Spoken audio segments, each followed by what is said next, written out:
자, 오늘 여러분들이 저와 함께 할 시간은 도스토옙스키의 죄와 벌입니다. 도스토옙스키 잘 아시죠? 이 고전이라는 건 실제로 잘 읽진 않아도 너무나 많이 들어서 안 읽었다 하면 좀 부끄러울 수도 있는, 그런데 이런 기회는 고전을 독일 같은 데서는 장편 소설을 몇 방 며칠로 이렇게 읽기도 합니다. 근데 우리나라에서는 좀처럼 그런 일이 드뭅니다. 그래서 요약해서 줄거리를 간단하게 이야기하고 그 다음에 특정한 부분을 읽어주는 걸로 저도 그렇게 대신하고 있습니다. 자, 도스토옙스키의 죄와 벌을 알기 위해서는 이분의 생애에 대해서 좀 아셔야 될 것 같아서 알고 계시는 분도 처음 들으시는 분도 똑같이 한번 들어주세요. 1821년 산업혁명, 1차 산업혁명이 한참 진행 중이고 나중에 2차, 3차로 넘어가기 직전이에요. 1800년도에는 그야말로 낭만주의 혹은 고전주의도 남아있고 사실주의가 태동됐고 또 표현주의라는 이 문예 사조의 장르까지 혼재하는 대단히 우리 인류 역사에 가장 문학 예술의 어떤 지대한 공헌을 한 시대예요. 그 전에는 암흑기에 있다가 이때야말로 인간이 이제 좀 먹고 살 수 있다가 되니까 이런 쪽을 많이 찾게 되었다고 봅니다. 도스토옙스키도 1821년에 태어나서 1881년까지 살았습니다. 평균 수명으로 따지면 적게 산 것도 아닙니다. 자, 이 사람의 그 연대에 따른 일대기를 간단하게 말씀드릴게요. 자, 아버지, 도스토옙스키 아버지는 빈민가의 군의관이었습니다. 그리고 어머니는 상공인의 딸이었고 자신도 기독교적인 어떤 영향을 받은 상공인이었어요. 이때의 사람은 그래도 귀족이나 상류층에 속했습니다. 하지만 빈민가의 보잘것없는 군의관이었고 또 상공인과 이렇게 결혼을 하면서 어떤 상업적인 분위기 속에서 자랐습니다. 근데 아버지가 워낙 알뜰한 사람이어서 어릴 때부터 도스토옙스키한테 늘 돈을 아껴라, 저축해서 살아라, 낭비하지 마라 하는 소리를 듣고 자랐습니다. 그러면 여러분들은 어떻습니까? 좀 오히려 더 낭비하게 되고 이런 마음이 생기게 되죠. 물론 사람마다 다르겠습니다만 도스토옙스키는 그 아버지의 늘 듣는 그 소리가 싫어서 속으로는 반항은 못하고 나는 왕창 돈을 벌어서 좀 막 써야겠다 이런 생각을 갖고 있었나 봅니다. 그래서 학교도 공병학교로 보내고 취직 잘 하도록요. 그래서 그 학교에 당시에 뭐 귀족들 이렇게 자녀들하고 어울리다 보면 이상한 뭐 꽁지 깃이라든가 이상한 브로치 이런 거 많잖아요. 근데 주로 여자들이 그걸 많이 하겠지만 도스토옙스키는 귀하다 싶은 거 있으면 무조건 사버리는 이런 낭비병에다가 과시욕, 허영심 이런 게 굉장히 많았다고 합니다. 그래서 돈이 있으면 무조건 써버리는, 그래서 한 달치 생활비를 받으면 며칠 만에 써버려가지고 그 뒤로는 돈을 벌지 않으면, 돈을 구걸하지 않으면 살아갈 수 없을 정도로 이게 생활 습관이 되었다고 합니다. 그러다가 고전에 17살 때 여러분이 잘 아시는 그 푸시킨, 뭐 삶이 그들을 속일지라도 있죠. 그분이 조금 더 일찍 태어나셨는데 17살 때 푸시킨이 자기의 어떤 사랑하는 사람을 위해서 다른 사람하고 결투를 해가지고 죽게 됩니다. 생테페테르부르크에 가면 푸시킨 상이 있어요. 나중에 한 43년 뒤인가 그 상이 만들어지게 되는데 17살 도스토옙스키는 그때 사랑 때문에 결투를 벌여서 죽은, 그것도 대단한 푸시킨, 그래서 충격을 받습니다. 아마 그게 문학을 하는 어떤 계기가 됐을 수도 있습니다. 그래서 도스토옙스키는 공병학교에 다니면서도 글쓰기를 굉장히 좋아했습니다. 25살 때 첫 장편 소설을 발표합니다. 가난한 사람들. 도스토옙스키의 집이 가난했거든요. 빈민굴 속에서 이렇게 자랐다고 합니다. 그래서 25살 때부터 25살 때부터 글쓰기를 했는데 이게 문단의 주목을 받아가지고 사람들이 깜짝 놀랍니다. 그래서 그 당시에 문단에서 굉장히 좀 역할을 했던 분이 직접 편집자가 도스토옙스키를 만나요. 당신 이 소설을 어떻게 썼냐, 위대한 작가다 하고 이렇게 칭송을 해준 모양입니다.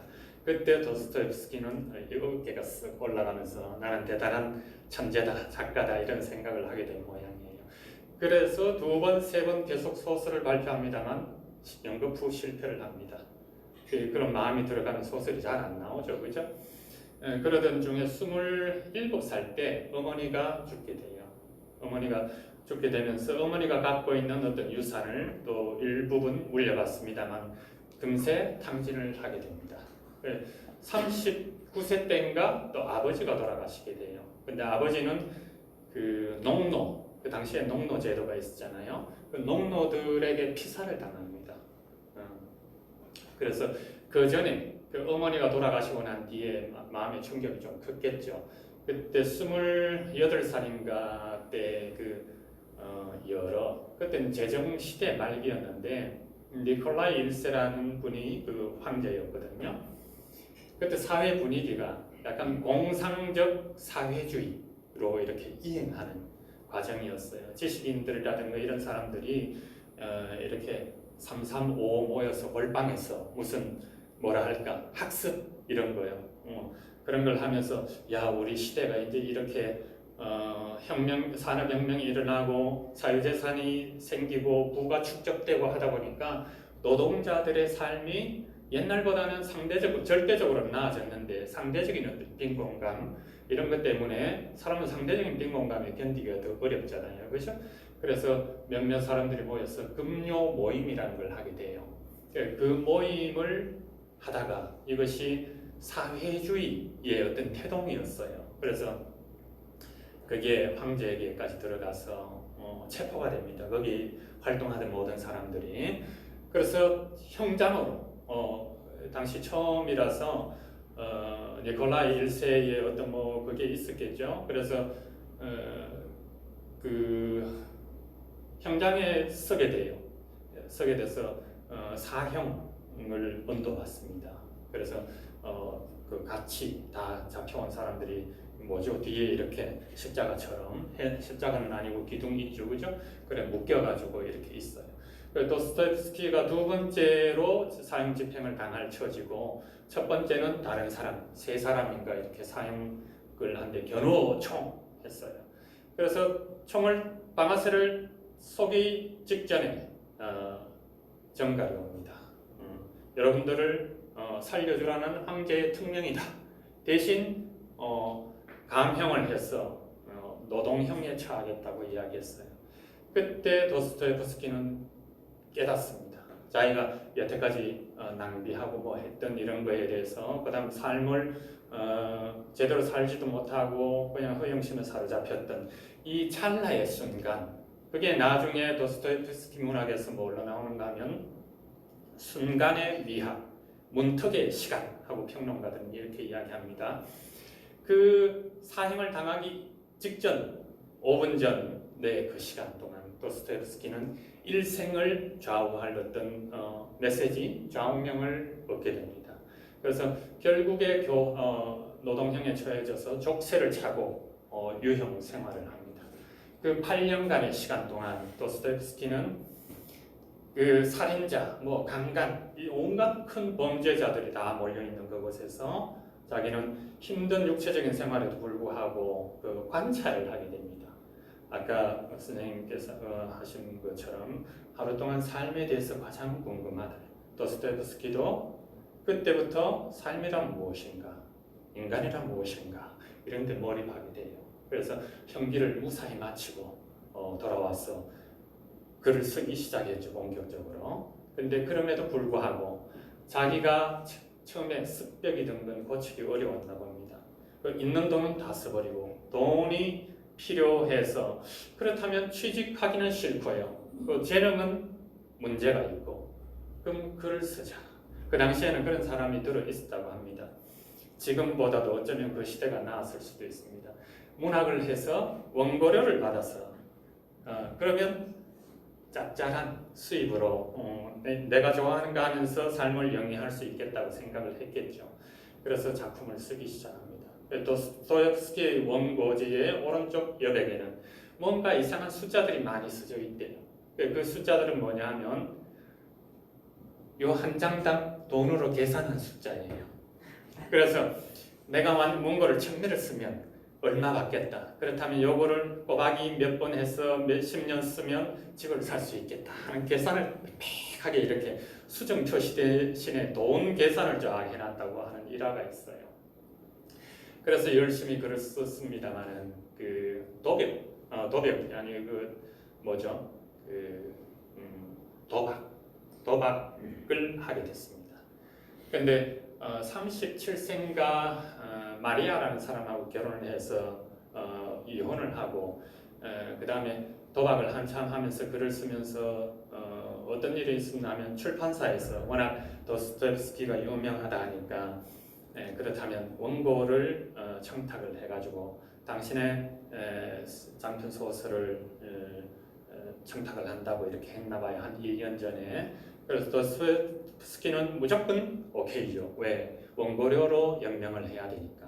그래서 오케이 해가지고 돈을 미리 가부를 받아가지고 전체는 아니지만 좀 했겠죠. 근데 계약을 거의 노예 계약을 했습니다. 어떻게 하냐면 당신은 만약에 원고를 마감 시간 안에 지키지 못하면 뭐 몇 배로 변상을 한다. 뭐 이런 계약을 했겠죠. 그게 무슨 상관이 있습니까? 지금 돈이 들어온다는데. 그래서 도스토옙스키는 그 돈을 받고 당장 노름을 해서 또 다 탕진을 하게 됩니다. 근데 가만히 보니까 노름을 하고 어느 날 보니까 한 달 전쯤 시간이 원고 마감이 한 달 전이라는 걸 깜짝 놀란 깨달은 거예요.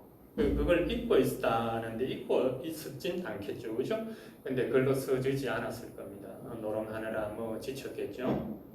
그래서 친구들도 문학에 재능이 있었던 사람인가 봅니다. 여럿이 모여서 야 도스토옙스키 우리 친구 일 큰일 났다. 그렇다면 이 친구를 나중에 노예 계약에 의해서 완전히 야단 날 텐데 그렇다면 방법은 단 한 가지다. 우리가 챕터별로 대신 글을 써주자. 그거 어떻게 했냐고 이렇게 멋진 친구들이죠. 그래서 도스토옙스키한테 이야기를 합니다. 야 우리가 네 글 대신 써줄 테니까 알아라 하고 이러니까 도스토옙스키가 어떻게 했겠어요? 예? 생각해 보세요. 작가의 양심으로. 작가의 양심으로 그건 도저히 안 된다. 그렇다면 네 그 붙잡혀 가가지고 난리 날 테냐 하고 그러니까 그것도 안 되지. 그래서 다시 곰곰이 생각해 본 결과 도스토옙스키는 재능이 있고 또 노름하면서도 분명히 뭔가 원고를 생각했지 않겠나 하는 거에 의해서 속기사를 한 명을 붙이기로 했습니다. 그래서 도스토옙스키를 설득합니다. 속기사를 한 명 붙여줄 테니까 한 달 만에 장편 소설을 써내라 한 거예요. 그래서 도스토옙스키가 오케이 그거라도 해야지 안 그러면 큰일 나니까. 그래서 속기사를 옆에 두고 구술을 해서 한 사흘 전에 원고를 보냅니다. 그래서 그 원고가 어떤 거냐 하면 노름꾼이라는 소설이에요. 자기가 그 노름꾼이라는 소설은 오늘 할 저와 벌처럼 이렇게 짜임새가 있고 어떤 문학적인 그런 게 있는 건 아니었습니다. 하지만 자기가 여태까지 놀았던 마당이기 때문에 노름의 현장을 그렇게 생생하게 묘사할 수가 없었다고 합니다. 그 소설적인 가치보다 노름 우리의 뭐 타짜 이런 거 영화를 보는 것처럼 그 현장이 세상에 노름의 현장이 저럴 수가 하는 걸 사람들에게 줬대요. 그래서 겨우 계약을 마무리하고 생활을 하루하루 이렇게 살아가기 시작했습니다. 그래서 근데 그 속기를 해준 안나라는 여자와 결혼을 하게 됩니다. 그때가 47인가 그랬을 거예요. 47에 결혼을 하고 그래도 도박벽은 멈추지 않았고 계속 글을 쓰고 했는데 이 안나가 여기 죄와 벌에 나오는 소녀처럼 천사녀였어요. 그래서 그렇게 밤새도록 집에도 오지 않고 하는 도스토옙스키를 그걸 뭐죠? 돈을 대주는 거, 노름 미천을 대주기 위해서 알뜰하게 모은 돈을 여보 이거 갖고 노름하세요 하고 이렇게 했대요. 그러니까 도스토옙스키가 너무 기분이 좋잖아요. 그래서 몇 번 하다 보니까 아니 저 사람 어떻게 됐어? 내 노름 미천까지 내가 벌어준 돈을 거의 쓰지 않고 모아놨다가 이자까지 붙여서 이렇게 해서 노름 미천을 대주는 거예요. 거기에 반성을 해가지고 도스토옙스키의 노름을 거의 그치게 됩니다. 그때부터 명작이 탄생하기 시작합니다. 죄와 벌, 뭐 우리가 흔히 아는 까라마조프의 강 형제들 이런 게 나오게 돼요. 그래서 그 전에 도스토옙스키가 우리가 알기로는 세계의 뭐 문학인 소설가 중에 한 사람 되라 하면 대체로 작가들이 도스토옙스키를 인용하기는 합니다. 하지만 작품을 이렇게 내밀하게 들여다보면 사실 거기에는 뭐 알뜰한 짜임새라든가 대단한 문학적인 어떤 그런 것보다 사실은 통속적인 이야기가 많아요. 셰익스피어도 그렇거든요. 흔히 그냥 시중에서 좋아하는 흘러다니는 것들을 교묘하게 결합해서 혹은 자기의 경험을 이렇게 엮어서 작품을 만들어냅니다. 죄와 벌 뭐 다른 때 다 그렇습니다. 도스토옙스키의 소설 중에 어떤 요소가 재미있게 사람들에게 읽혀야 팔리잖아요. 그죠? 그래서 자기는 원고가 책이 안 읽히면 굶어 죽어야 하는 처지이기 때문에 재미있는 걸 반드시 넣었습니다. 그 세 가지 요소가 있는데 뭘까요? 재미있으려면 첫째, 살인 치정돈. 와, 역시 대단하십니다. 살인, 치정, 돈 이런 게 들어가 있어야 돼요. 근데 현대에서는 돈이란 현대는 이제 자본의 개념이 워낙 많이 달라졌으니까 돈이 들어가면 별 재미가 없는 소설이 많아요. 하지만 이 당시에는 돈이라는 게 생활의 목표가 되기도 하고 그거에 의해서 엄청난 그게 혜택이 있었기 때문에 돈, 치정, 살인 이런 요소를 담게 됩니다. 근데 그것만 담으면 오늘날 말하는 대중작가, 베스트셀러 작가는 되지만 이렇게 명작을 낳는 거인은 못 되죠. 거기에 뭐가 들어가 있겠습니까? 돈, 치정, 살인으로 얽어진 이 시장통의 이야기에 뭐가 가미될까요? 그게 작가 정신이에요. 도스토옙스키가 순간의 미학, 문턱의 시간인 그 사형 장에서의 체험, 그걸로 도스토옙스키는 사실 간질병을 얻게 됩니다. 간질병이 이렇게 간질병이 도지면 의식이 끊어지잖아요. 명멸되잖아요. 그죠? 그때의 그 순간의 느낌, 그 판타지, 그걸로 인해서 도스토옙스키는 관계지형 혹은 넘어서기라는 그에 몰입하게 돼요. 삶이란 무엇인가? 기존의 일상인가? 순간인가? 이거에 몰두하게 됩니다. 저도 남해 바다에서 빠져 죽을 뻔하다가 살아난 경험이 있기 때문에 그 의식이 명멸하는 그 순간의 판타지는 정말 엄청난 뭐랄까요? 알 수 없는. 그래서 도스토옙스키도 그 순간이야말로 세상의 비밀을 풀 수 있는 그 통로라고 이렇게 생각을 했답니다. 그래서 사람들은 마약을 하기도 하고 어떤 이는 음주를 많이 하기도 하겠죠. 이렇게 의식 뭐랄까요? 일상에서 느낄 수 없는 어떤 판타지의 순간이 있을 겁니다. 자, 그래서 도스토옙스키는 58세 그 간질병으로 인해서 얻은 그런 게 작품 속에서도 계속 나옵니다. 지금 죄와 벌에서도 그런 인물이 한 명 나오거든요. 그 58세가 돼서는 아들이 이 간질병으로 먼저 죽게 됩니다. 그리고 60세에 아까 처음에 말씀드린 것처럼 그 푸시킨의 동상 제막식에서 도스토옙스키가 푸시킨론이라는 실론을 광장에서 발표하게 됩니다. 그때 사람들의 추앙을 받게 됩니다. 야, 정말 위대한 연설이다, 위대한 문장이다 하면서 도스토옙스키는 대중적인 인기를 얻고 있는 사람에서 일약 뭐로 거인으로 대문호로 자리 잡게 되는데 그것이 유형지 생활에서 느꼈던 그전에는 굉장히 진보적인 사관을 갖고 있다가 사회주의에 몰입했다가 유형지 생활을 마치고 난 뒤에는 보수주의자가 돼요. 그때 신에 대해서 신이라는 개념, 영성이라는 개념을 작품 속에서 시장 바닥에 있는 그런 잡스러운 이야기에다가 영성을 결합시킵니다. 이해되시죠? 그냥 재미로 끝나는 게 아니라 이 사람들은 왜 이렇게 할 수밖에 없는가? 무엇을 위해서 하는 걸 밑에 깔고 있다는 거예요. 그래서 위대한 작가가 되었다는 이야기입니다.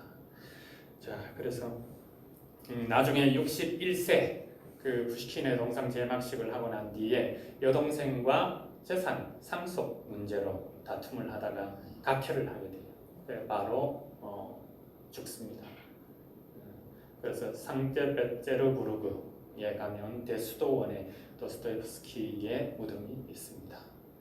한 세기 150년 전의 어떤 인물이 오늘날까지 많은 사람에게 회자된다는 것은 무슨 이유가 있지 않겠느냐. 그래서 오늘 죄와 벌이라는 소설을 여러분들과 함께 같이 읽고자 합니다. 근데 다 읽을 수는 없고 간단하게 줄거리를 말씀드리고 제가 읽은 그 죄와 벌의 행간, 주제 이런 거를 중심으로 짧게 소개하고 또 그에 알맞은 부분을 낭독을 해드리겠습니다. 자, 죄와 벌은 한 청년이 고학을 하는 가난한 한 청년이 그 꼴방에서 나와서 자신은 어떤 사람이냐면 한 두 부류의 인간이 있다고 해요. 정의를 실현하는 인간, 그 다음 버러지처럼 살아가는 인간. 그래서 정의를 실현하는 인간은 사람을 죽여도 괜찮다는 이런 어떤 공상적인 사회주의, 하여튼 그런 의식에 사로잡히게 됩니다. 그래서 심판자의 의미로서 다 가난하게 사는데 전당포에 있는 노파는 남의 고혈을 빠는 인간이다 해서 그때 마침 그걸 부추기는 게 자기 어머니와 누이 동생 두냐가 다른 집에 입주 과외를 하면서 품팔이 비슷하게 살아갑니다. 그때 좀 치근덕거리는 것도 있고 그래서 돈이 있는 못된 사람과 결혼을 할 처지에 놓이게 됐다는 것을 엄마가 편지로 쓰게 됩니다. 그걸 받아들고는 라스콜리니코프 주인공이 살인을 해서 그 전당포 노인을 죽이고 이 돈을 가지고 가난한 사람에게 나누어 줘야겠다 하는 이런 생각을 하게 돼요. 그래서 1차 그 현장을 답사하고 2차 살인을 하게 됩니다. 그 살인을 하게 되는데 당연히 그때 초인 사상이 이렇게 막 스며들 때였어요. 그 니체의 초인은 보통 인간하고 다르잖아요. 그래서 자기가 초인이라는 어떤 느낌을 갖게 됩니다. 근데 술집에서 하는 몸을 파는 작부 소냐를 우연히 만나게 됩니다. 근데 그 소냐가 매춘부이긴 하지만 성스러운 어떤 매춘부의 역할을 하게 됩니다. 그 아까 말씀드린 영성을 가진 몸을 파는 여자라고 생각하시면 돼요. 그 여자한테 결국에 고백을 하게 됩니다. 자기는 살인을 한 거에 대해서 이건 당연하다고 생각해서 계속 소녀하고도 토론하고 다른 그를 추적하는 판사하고도 이렇게 막 실랑이를 하다가 결국에는 소녀에게 내가 살인자다 하고 이렇게 고백을 하게 됩니다. 그게 사람의 힘이겠죠. 근데 소녀는 어떻게 했냐면 경찰서로 가시오 하지 않고 그렇다면 광장에 나가서 당신의 죄를 낱낱이 고백하세요. 누구한테? 시민들한테. 그래서 그게 뭐냐면 도스토옙스키가 갖고 있는 관계지형이에요. 죄는 당신이 지었지만 그걸 그냥 법적으로 심판을 받아서는 다른 사람하고 분리가 된다. 그래서 당신의 죄를 낱낱이 큰 소리로 바닥에 엎드려서 고백을 하고 그 살해자의 대상이 됐던 연결지어진 다른 사람들에게 당신의 죄를 낱낱이 고백을 해서 관계지음을 놓치지 말라는 거예요. 그래서 결국에 그렇게 해요. 그렇게 하고 나중에 그걸로 인해서 유형을 살게 됩니다. 자기의 경험이 가미가 됐겠죠. 그 현장에서 가스도 소냐가 따라갑니다. 현장까지. 근데 거기에는 엄청난 살인자들이라든가 이런 죄수들을 보니까 자기는 물론 자기도 사람을 죽였지만 유침이 전혀 없었어요. 근데 어느 날 강가에서 보니까 저쪽에서 노래 소리가 들려옵니다. 그 노래라는 거. 가만히 보니까 우리의 라스콜리니코프는 여태까지 살면서 노래라고 부른 적이 없습니다. 저도 어느 날 이렇게 와서 여기서 노래를 부르기도 하지만 노래를 할 수 있다는 것은 그 사람에게 뭐가 여지가 있다는 거예요. 뭐라 할까요? 삶을 너무나 이렇게 강팍하게 산 사람들은 노래를 하지 않는데요. 그래서 그 노래 소리를 들으니까 어디선가 들려오는 참으로 나를 위안해주는 거구나 하면서 그때 자기의 죄를 뉘우치게 됩니다. 그래서 이제 새로운 시간이 나의 앞날에 펼쳐지겠구나 하는 게 죄와 벌의 전체를 이렇게 관통하는 어떤 스토리예요. 근데 이 자임스에 있고 한 도스토옙스키의 모든 작품들이 별로 그렇지 않은데 현장성이라든가 뭐 심리라든가 이런 걸 많이 드는데 치중하는데 이 작품은 어느 정도 이렇게 맥락을 갖고 있어요. 그래서 제가 방금 말씀드린 줄거리대로 해서 부분적으로 낭독을 해드리겠습니다. 7월에 어느 무더운 여름이죠. 저녁 무렵 한 청년이 S 골목에서 나와 왠지 주저하는 듯 망설이며 천천히 K 다리를 향해 걷고 있었다. 그래서 주인 아주머니와 마주치는 것을 용케 피했다. 그의 골방은 높은 5층 건물의 지붕 바로 밑에 있어서 사람 사는 방이라기보다는 차라리 벽장 같았다. 식사와 한여에 시중이 딸려있는 이 골방의 주인 아주머니는 한층 아래 따로 떨어진 집에 살았고 때문에 그는 밖에 나갈 때마다 거의 항상 계단 쪽으로 문이 활짝 열려있는 주인 아주머니의 부엌을 꼭 지나가야만 했다. 그쪽을 지나갈 때마다 청년은 겁먹은 듯 뭔가 병적인 감각을 맛보았는데 그것이 수치스러워 눈살을 찌푸리기 일쑤였다. 하숙비가 잔뜩 밀려 있어서 주인 아주머니와 마주칠까봐 두려웠던 것이다.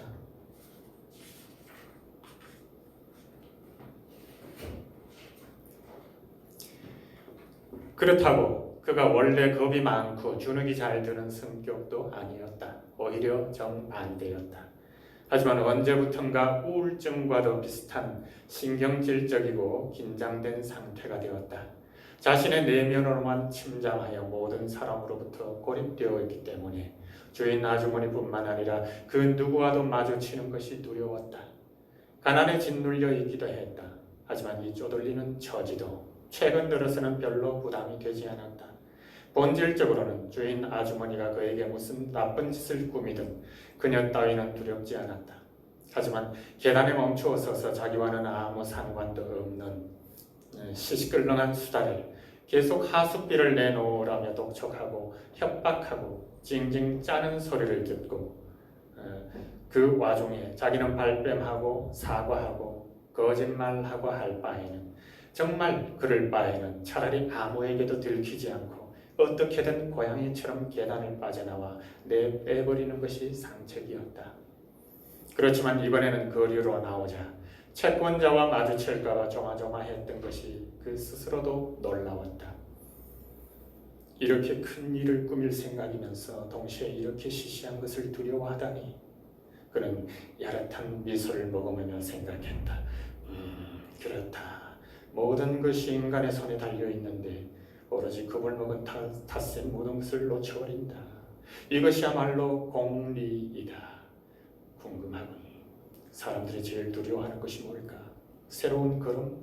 자기 자신의 새로운 말을 그들은 제일 두려워하지. 그건 그렇고 수다를 너무 많이 떠는 수다를 떠느라 아무것도 하지 않는 것이다. 하긴 아무것도 하지 않기 때문에 수다를 떠는 것인지도 모르지. 요 한 달 동안 이렇게 수다 떠는 법만 늘어서 몇 날 며칠을 밤낮 없이 방구석에 틀어박혀 뚱딴지 같은 생각이나 하고 말이야. 그럼 지금은 대체 왜 가고 있는 걸까? 과연 내가 그것을 해낼 수 있을까?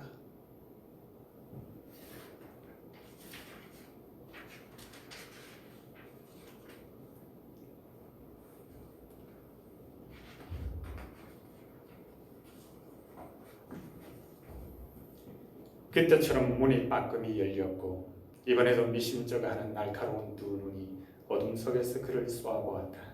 여기서 라스콜리니코프는 그만 당황하여 중대한 실수를 저지를 뻔했다. 노파가 자기들만 단둘이 있음을 질겁할까봐 겁도 나고 또 그의 모습을 보고 안심할 가능성도 별로 없기 때문에 그는 노파가 어쩌다 다시 문을 잠가버릴 생각을 하지 못하도록 그것을 붙잡아 자기 쪽으로 당겼다. 이것을 보자 그녀는 문을 자기 쪽으로 다시 확 당기지는 않았지만 자물쇠 손잡이를 놓지 않았고 그래서 그가 그녀를 문과 함께 계단 쪽으로 끌어내는 꼴이 되었다. 그녀가 문 앞을 막고 서서 자기를 들여보내지 않으려 한다는 것을 알게 되자 그는 그녀를 덮치듯 곧장 걸어갔다. 상대방은 기겁을 하며 펄쩍 뛰었고 무슨 말을 하고 싶은 눈치였지만 말문이 막혔는지 눈을 휘둥그레 뜨고 그를 쳐다볼 뿐이었다.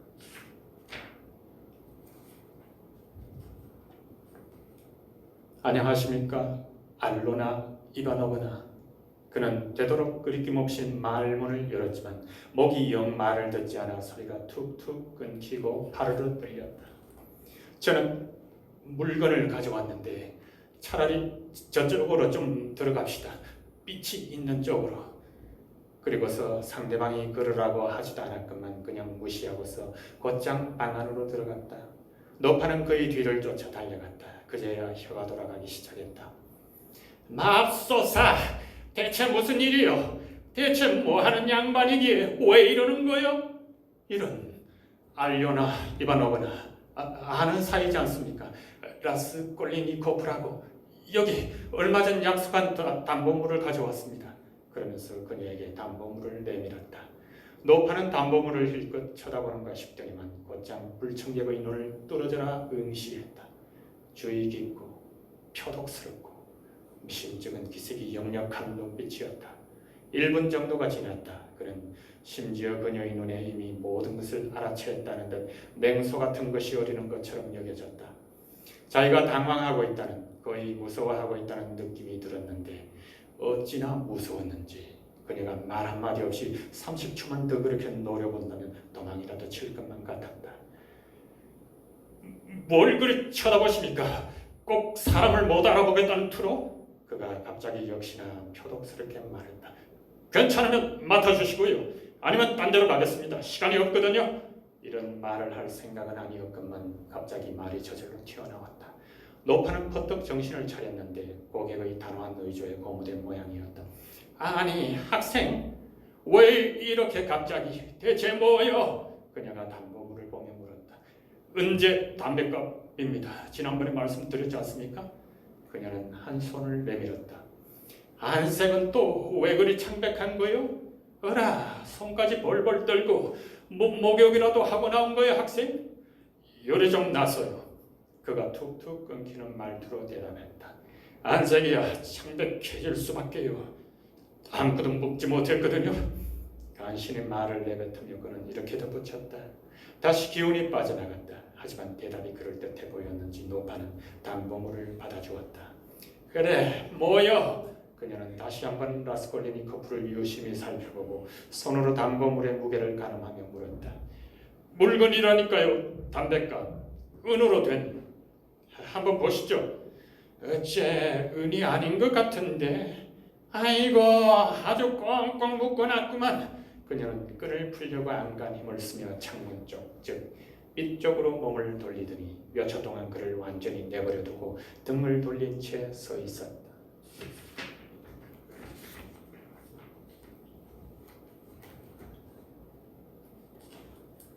그는 외투의 단추를 풀고 올가미에서 도끼를 걷어냈지만 아직 완전히 꺼내지는 않고 그냥 겨드랑이 밑에서 오른손으로 붙잡고만 있었다. 양손은 힘이 쫙 빠져 있었다. 손이 시시각각 점점 더 저리고 마비돼가는 소리가 들렸다. 그는 도끼를 놓쳐 떨어뜨릴까봐 무섭고 갑자기 현기증이 나는 것 같았다. 아니 뭐 한다고 이렇게 꽁꽁 묶어놓은 거냐고. 노파는 신경질을 내며 소리를 지르더니 그가 있는 쪽으로 몸을 살짝 움직였다. 더 이상 한순간도 허비해서는 안 됐다. 그는 도끼를 완전히 꺼낸 다음 양손으로 획 들어올려 무슨 감각도 없이 거의 힘도 들이지 않고 기계적으로 도끼 등으로 머리를 내리쳤다. 이때만 해도 힘이 하나도 없는 것 같았다. 하지만 일단 도끼를 내리치자마자 힘이 불끈 솟아올랐다. 노파는 여느 때와 마찬가지로 머리에 아무것도 쓰지 않은 상태였다. 흰 머리가 섞인 밝은색의 성긴 머리카락은 평소처럼 머리기름을 잔뜩 바른 다음 생쥐 꼬랑지처럼 딱 뿔로 만든 빗조각으로 목덜미 위에 삐죽 고정해 놓았다. 타격이 가해진 지점은 정확히 정수리였는데 그녀의 키가 작은 까닭이었다. 그녀는 비명을 질렀지만 소리는 몹시 가늘었고 아직까지 두 손으로 머리 쪽으로 쳐들 여유는 있었지만 갑자기 마룻바닥으로 푹 주저앉고 말았다. 그 와중에도 한 손에는 결국 담보물을 쥐고 있었다. 그 순간 그는 역시나 도끼등으로 정수리를 있는 힘껏 한 번 더 내리쳤다. 피가 엎질러진 진물처럼 콸콸 솟구쳤고 몸뚱어리는 뒤로 발라당 나자빠졌다. 그는 뒤로 물러나 그렇게 쓰러지도록 내버려 두었다가 곧바로 그녀의 얼굴 쪽으로 몸을 기울였다. 그녀는 이미 죽은 몸이었다. 두 눈은 당장 튀어나올 기세로 휘둥그레 뜨고 있고 이마와 얼굴은 경련으로 인해 온통 주름투성이에 일그러져 있었다.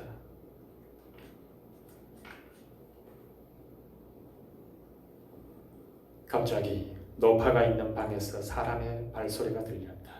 그는 손돌림을 멈추고 죽은 사람처럼 숨을 죽였다. 하지만 사위가 조용한 것으로 봐서 그냥 환청이었던 모양이다. 갑자기 희미한 비명소리가 똑똑히 들려왔고 아니 누가 조용히 단속적으로 신음소리를 내다가 입을 다문 것 같았다. 그러고 나자 다시 죽음과 같은 고요가 1, 2분쯤 지속되었다. 그는 트렁크 옆에 웅크리고 앉아 간신히 숨을 몰아쉬며 기다렸지만 갑자기 벌떡 일어나 도끼를 움켜쥐고 침실에서 뛰쳐나갔다. 방 한가운데에는 리자베타가 크다란 보따리를 품에 안고 서 있었는데 넋을 잃고 완전히 백지장처럼 질린 채 살해당한 언니를 바라보고 있는 모습이 비명을 지를 힘도 없는 것 같았다. 침실에서 뛰쳐나온 그를 보자 그녀는 사시나무처럼 오들오들 떨고 온 얼굴에 심한 경련이 일었다. 한 손을 들어 올리며 입을 열려고 했지만 여전히 비명도 지르지 못하고 그를 피해 천천히 구석 쪽으로 뒤걸음치기 시작했는데 그를 뚫어져라 유심히 쳐다보면서도 비명을 지르기에는 숨이 너무 막혀 있는지 여전히 비명도 지르지 못했다. 그는 도끼를 들고 그녀를 향해 달려들었다. 그녀의 입술이 애원하듯 일그러졌는데 아주 어린아이들이 모여 기겁해서 자기들을 겁주는 대상을 유심히 쳐다보며 금방이라도 소리를 지르려 할 때와 같은 표정이었다. 이 처량한 리자베타는 워낙에 질박하고 워낙에 구박만 받고 영영 겁을 집어먹은 탓에 한 손을 들어 올려 자기 얼굴을 가리는 것조차 하지 못했다. 도끼가 곧장 그녀의 얼굴 위에 버티고 있는 이 순간 이것이야말로 절실히 필요하고 자연스러운 몸짓이었을 텐데도 말이다. 그녀는 그저 아무것도 들고 있지 않는 왼손을 살짝 쳐들었을 따름이지만 얼굴까지는 아예 가지도 못하고 그를 멀리 하려는 듯 천천히 그를 향해 앞으로 손을 뻗었다. 더욱 날은 곧바로 두개골을 내리쳤고 이마의 윗부분을 거의 정수리까지 전부 금방 쪼개버렸다.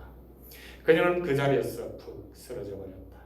라스콜리니코프는 당황하여 그녀의 보따리를 거머쥐었다가 다시 내던지고는 현관 쪽으로 달려갔다. 그는 자리에 선 채로 앞을 보고 있으면서도 자기 눈을 믿을 수 없었다. 문, 즉 현관에서 계단으로 나가는 바깥문이 그가 아까 설렁을 울리며 들어온 바로 그 문이 잠겨있지도 않았거니와 자물쇠도 빗장도 걸리지 않은 채 손바닥 하나는 좋게 들어갈 만큼 열려 있었던 것이다. 그동안 쭉쭉 노파가 그를 들인 다음 아마 조심하느라 문을 잠그지 않았던 모양이다. 하지만 맙소사 그는 그 다음에 엘리자베타를 보지 않았던가. 그런데도 도무지 어떻게 그녀가 어디로 들어왔는지 짐작도 하지 못했단 말인가. 벽을 뚫고 들어왔을 리는 없지 않은가. 그는 문으로 돌진하여 빗장을 걸었다. 하지만 아니야, 이번에도 이건 아니야. 가야 한다. 가야. 라스콜리니코프는 빗장을 걷어내고 문을 살짝 열었다. 아무 소리도 들리지 않자 갑자기 아무 생각도 전혀 하지 않고 밖으로 나와 문을 가능한 한 꼭 닫고 아래로 내려가기 시작했다. 계단에는 아무도 없다. 대문 아래도 마찬가지이다. 그는 재빨리 대문을 지나 거리의 왼쪽으로 방향을 틀었다. 그럼에도 어떤 구실을 갖다 붙여도 또 첫 모퉁이까지는 100걸음 정도밖에 안 남았어도 그럼을 마구 재촉할 용기는 나지 않았다. 어디 아무 대문이나 슬쩍 들어가서 어디 남의 집 계단에서 좀 기다리는 게 어떨까? 아니 정말 큰일 나겠군. 도끼를 어디다 던져버려야 하지 않을까? 마차라도 잡아탈까? 큰일이다 큰일. 마침내 골목이 나왔다. 그는 초조금이 되어 그 안으로 방향을 틀었다. 이제는 아마 반쯤은 살아난 셈이었고 이 점을 깨닫는 중이었다. 의심을 받을 가능성도 적은 데다가 이곳은 사람들의 왕래가 무척 많았으므로 그 속에 모래알처럼 섞여 들어가면 그만이었다. 하지만 이 모든 고통을 참아내느라 기진맥진했기 때문에 옴짝달싹하기도 힘들었다. 땀이 비오듯 흘려내려 목이 흠뻑 젖어버렸다. 아이고 진탕 마셨군. 운하까지 나왔을 때 누군가가 그를 향해 소리쳤어. 그는 이제 거의 제정신이 아니었다. 가면 갈수록 상태는 더 심해졌다. 하지만 운하로 나오자마자 갑자기 가뜩이나 사람도 적은데 여기 있으면 눈에 더 잘 뜨일 거라는 생각에 경악한 나머지 다시 골목으로 되돌아가려 했던 기억이 났다. 거의 쓰러지기 일보 직전이었음에도 그는 길을 빙빙 돌아 전혀 다른 방향으로 해서 집으로 돌아갔다. 의식이 온전치 못한 가운데 그는 자기 집 대문 안으로 들어섰다. 적어도 계단을 제법 오른 다음에야 그때야 비로소 도끼가 생각났다. 그러고 보니 몹시 중대한 과제가 아직 남아있었다. 도끼를 가능한 한 눈에 띄지 않게 도로 제자리에 갖다 놓는 것. 물론 이제는 도끼를 제자리에 갖다 놓으니 차라리 나중에 어디 남의 마당에 갖다 버리는 것이 더 나을 법하다는 생각을 할 힘도 없었다. 하지만 모든 일은 무사히 끝났다. 문지기 방의 문은 닫혀 있기는 했어도 잠겨 있지는 않았고 고로 문지기가 집에 있을 가능성이 컸다. 하지만 그는 이런저런 사고 능력을 상실했기 때문에 곧장 문지기 방으로 다가가 문을 활짝 열었다. 만약 문지기가 무슨 일이요? 하고 물었다면 그는 곧장 도끼를 내놓았을 것이다. 하지만 이번에도 문지기는 없었고 때문에 그는 도끼를 의자 밑에 원래 자리에 갖다 놓을 수 있었다. 심지어 아까처럼 장작개비를 덮어놓기까지 했다. 그런 다음 자기 방에 도착할 때까지 아무와도 단 한 명과도 마주치지 않았다. 주인 아줌마의 방문도 잠겨 있었다. 자기 방에 들어오자 그는 옷을 입은 채 소파로 몸을 던졌다. 잠이 든 것도 아니고 그냥 넋이 나간 상태였다. 만약 그때 누가 그의 방으로 들어왔다면 당장에 벌떡 일어나 비명을 질렀을 것이다. 어떤 생각의 조각과 파편이 연이어 그의 머릿속에서 들끓었다. 하지만 아무리 애를 써도 어느 것 하나 붙잡을 수도 또 어느 것 하나에 집중할 수도 없었다.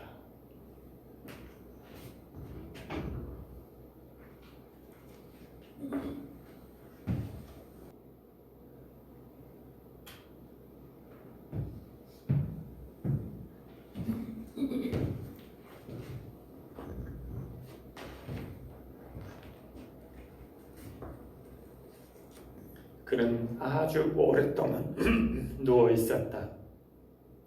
언뜻 잠에서 깨는 듯 싶을 때면 벌써 밤이 깊었다는 사실을 깨닫고는 했지만 일어나야겠다는 생각은 통 할 수 없었다. 그는 아까부터 넋을 놓은 탓에 여전히 띵한 상태로 소파에 들어누워 있었다. 길거리에서는 절망에 차 무섭도록 흐느끼는 소리가 그의 귓전에서 날카롭게 울렸지만 매일 새벽 2시가 지날 무렵이면 곧잘 들려오는 소리였다. 이것이 이번에는 그의 잠을 깨워놓았다. 술집에서 주정뱅이들이 나오는군. 그가 생각했다. 2시가 지나갔던 소리야. 그러고서 갑자기 누가 소파에서 잡아당기기라도 한 듯 벌떡 일어났다. 세상에, 벌써 2시가 지났다니. 그는 소파에 앉았고 곧장 모든 것이 기억났다. 갑자기 한순간에 모든 것이 기억났던 것이다.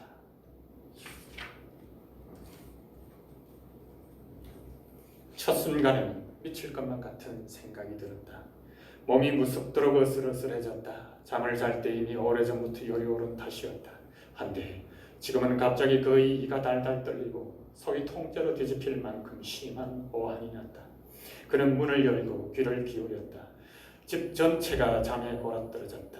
그는 깜짝 놀라며 자기 몸과 방 안을 구석구석 둘러보았는데 어제 어떻게 방에 들어와 문도 잠그지 않고 옷도 벗지 않았을 뿐더러 모자까지 쓴 채로 소파에 몸을 던질 수 있었는지 이해가 안 됐다. 모자는 방바닥에 떨어져 거기 베개 옆에서 뒹굴고 있었다. 혹시 누가 들어왔더라면 어떻게 생각했을까? 술에 취했다고 생각했겠지만 그는 작은 창문 쪽으로 달려갔다. 빛이 충분했고 그는 혹시 흔적이 남아있지는 않은지 어서 빨리 오시며 머리부터 발끝까지 온몸을 모조리 살펴보았다. 하지만 이대로는 심통치 않았다. 그는 오한의 몸을 벌벌 떨면서 입고 있던 옷을 전부 벗어 또 샅샅이 검사하기 시작했다. 마지막 실오라기 하나, 천조각 하나 남기지 않고 모든 것을 낱낱이 뒤집어봤고 그러고도 스스로 믿음지 않아 3번쯤 더 검사를 반복했다. 하지만 아무것도 아무 흔적도 없는 것 같았다. 다만 바지 밑단 술 장식이 달려있는 부분에 뻑뻑한 핏자국이 엉겨 있었다. 그는 커다란 접이식 칼을 잡고 술 장식을 잘라냈다. 더 이상 아무것도 없는 것 같았다.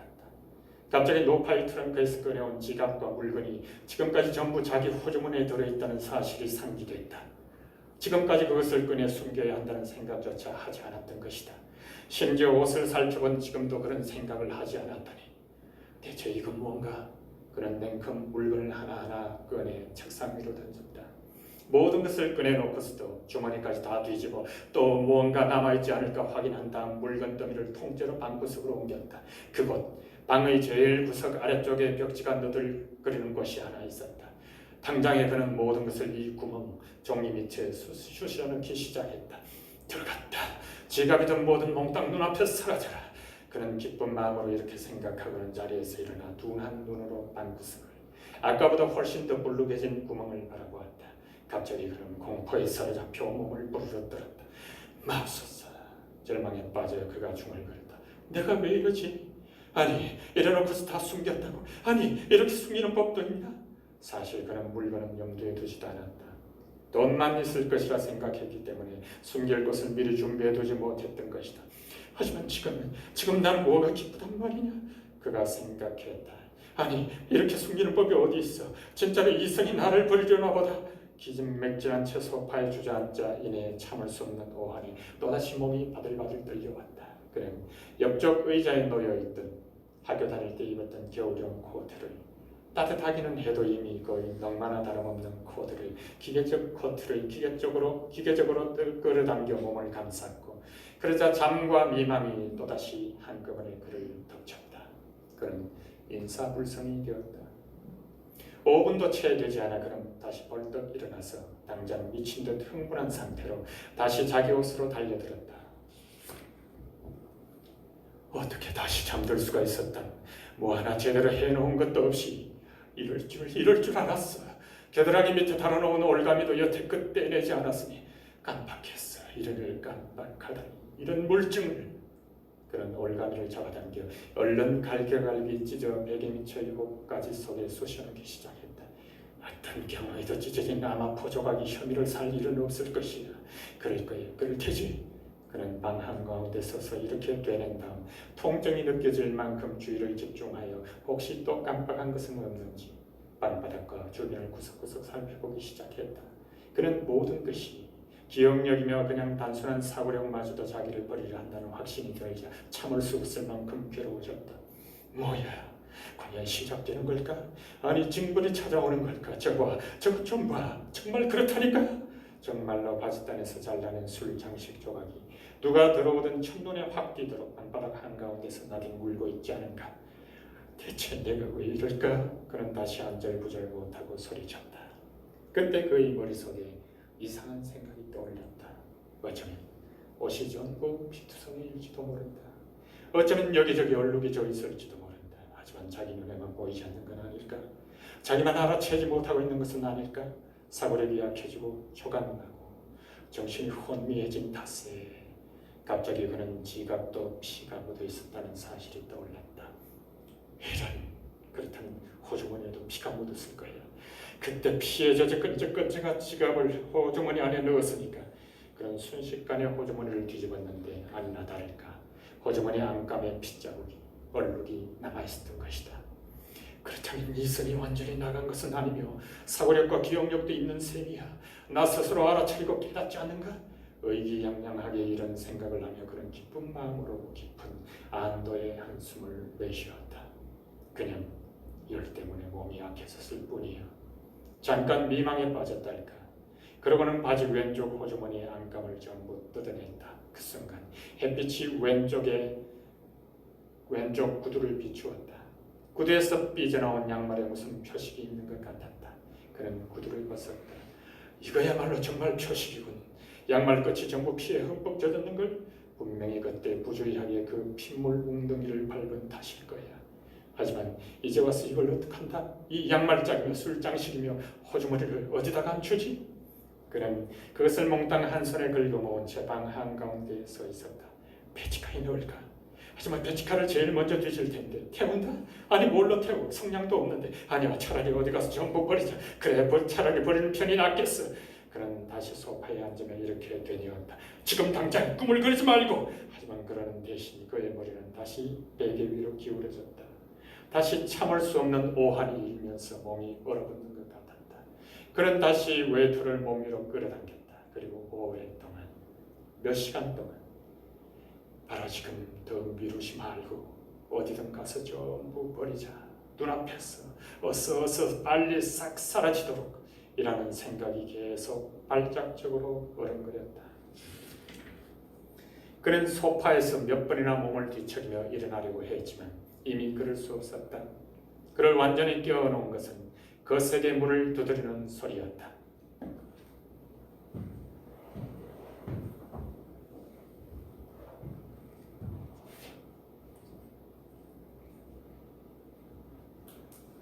이제 술집에 소냐를 찾아갑니다.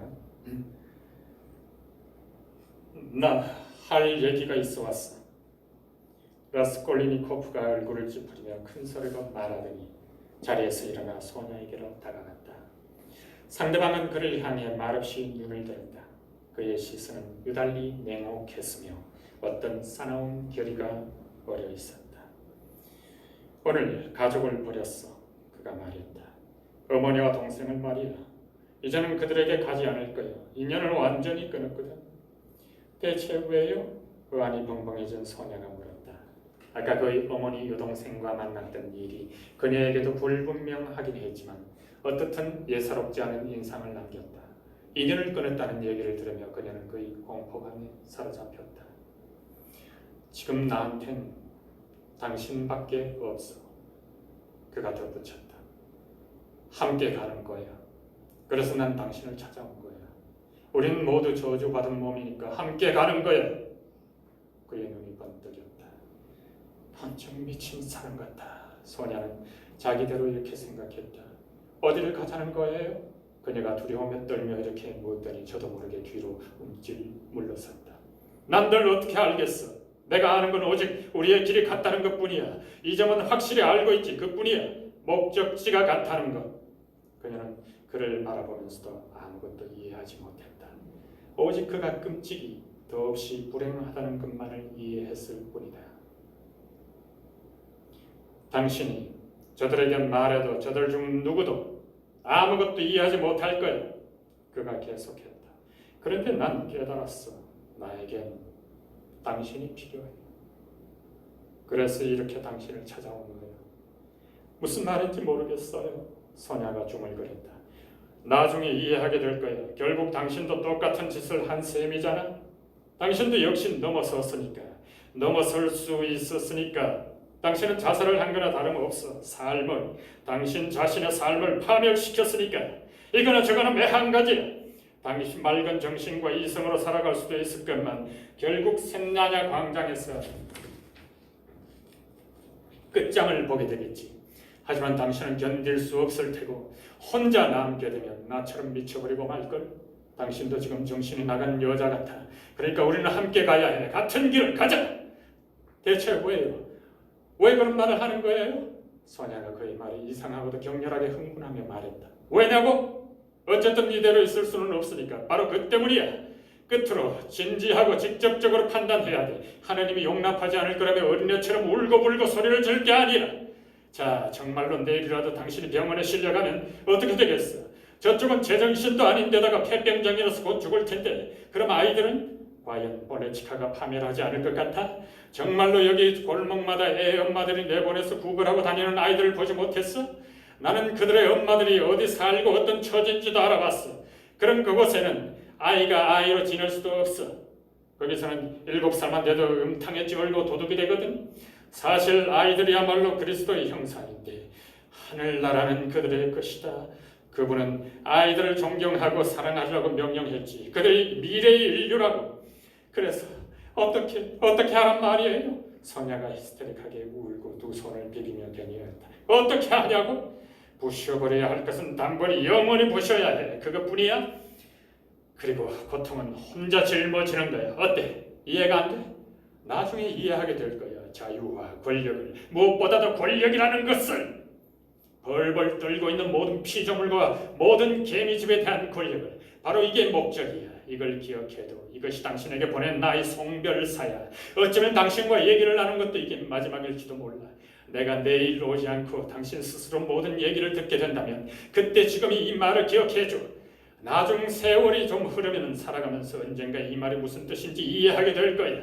만약 내가 내일 또 온다면 누가 리자베타를 죽였는지 말해주겠어. 잘 있어. 소녀는 소스레치게 놀란 나머지 온몸을 부르렀더랬다. 그럼 누가 죽였는지 안단 말이에요? 그녀는 너무 무서워 온몸이 얼어붙는 가운데 기괴한 시선으로 그를 바라보며 물었다. 알고 있으니까 다 말해주겠다는 거지. 당신 한 사람에게는 내가 당신을 선택했으니까 용서를 구하러 오는 것이 아니야. 그냥 말해주겠다는 거야. 난 그 말을 할 상대로 오래전에 당신을 선택했어. 당신의 아버지가 당신 얘기를 하던 그때, 리자베트가 살아있던 그때부터 그럴 생각이었지. 잘 있어. 손은 내밀지 마. 그럼 내일 또. 그럼 나가버렸다. 소녀는 정신 나간 사람 대하듯 그를 쳐다보았다. 하지만 그녀야말로 미친 사람 같았으며 그녀 자신도 그렇게 느꼈다. 머리가 빙빙 돌았다. 맙소사. 누가 리자베트를 죽였는지 그가 어떻게 알지? 그 말은 무슨 뜻이었을까? 정말 무서운 일이야. 하지만 그럼에도 그 생각은 그녀의 머릿속에 떠오르지 않았다. 어떤 일이 있어도 절대 그는 틀림없이 몹시 불행한 사람이야. 어머니와 동생을 버렸댔어. 대체 왜? 무슨 일이 있었던 걸까? 무슨 의도로 그랬을까? 그녀에게 한 말은 대체 무슨 뜻이었을까? 그녀의 말에 입을 맞추며 말했는데 이제 그녀 없이는 살 수 없다고 말했지. 맙소사.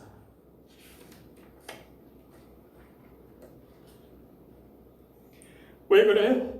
소냐가 무섭도록 급을 집어먹고서 물었다. 그는 아무 말도 할 수 없었다. 자기가 이런 식으로 알리게 될 줄은 꿈에도 생각지 못했고 때문에 지금 자기에게 무슨 일이 일어나고 있는지 그 스스로도 이해하지 못했다. 그는 조용히 그의 곁으로 다가가더니 침대 위에 나란히 앉아 그에게서 눈을 떼지 않고 기다렸다. 심장이 두근거려 멎어버릴 것만 같았다. 참을 수 없어졌다. 그는 죽음처럼 창백해진 얼굴을 그녀 쪽으로 돌렸다. 그의 입술이 무슨 말을 하기 위해 애쓰느라 힘없이 일그러졌다. 공포가 소녀의 심장을 파고들었다. 왜 그래요? 그녀가 그에게서 살짝 물러나며 같은 말을 반복했다. 아무것도 아니야, 소냐. 겁먹을 것도 없어. 흩은 소리야. 사실 찬찬히 따져보면 흩은 소리지. 그는 정신이 나가 의식이 혼미해진 사람 같은 표정을 지으며 중얼거렸다. 도무지 왜 나는 당신을 괴롭히러 온 걸까? 그녀를 바라보면서 그는 갑자기 덧붙였다. 정말 그래, 왜일까? 스스로 계속 이 질문을 던지고 있어, 소냐? 아마 15분 전에도 스스로 이런 질문을 던졌겠지만 지금은 완전히 기진맥진하여 스스로를 거의 의식하지 못한 채 온몸에 끓고 있는 전율을 느끼며 말한 것이었다. 아, 어쩜 이렇게 괴로워하는 거예요? 그를 들여다보며 그녀가 고통스러운 표정으로 말했다. 다 허튼 소리야. 그러니까 말이야, 소냐, 내가 어제 당신에게 무슨 말을 하려고 했는지 기억나? 소냐는 불안하게 기다렸다. 여길 나갈 때 말했지. 영원히 작별 인사를 나누는 것일 수도 있지만 오늘 또 오게 되면 당신에게 누가 리자베타를 죽였는지 말해주겠다고. 그녀는 갑자기 온몸이 바들바들 떨기 시작했다. 자, 그래서 이제 그 말을 해주러 온 거야. 그럼 어제 그 말이 정말로? 그녀는 간신히 이렇게 속삭였다.